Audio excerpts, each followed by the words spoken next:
আসসালামু আলাইকুম, আশা করি সকলে ভালো আছেন। আমার পিছনে দেখতে পাচ্ছেন সরিষা ক্ষেতের সমারোহ।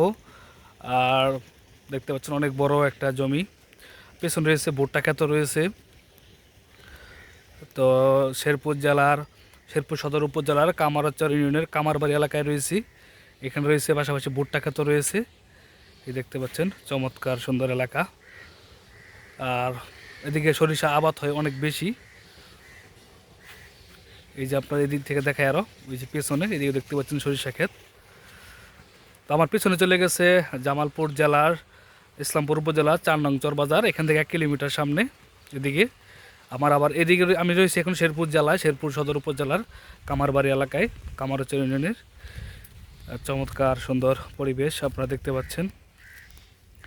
যেদিকে তাকাই শুধু দু চোখ ভরে সরিষা ক্ষেত আর সরিষা ক্ষেত, সরিষা ক্ষেতে ভরপুর। খুবই সুন্দর জায়গা।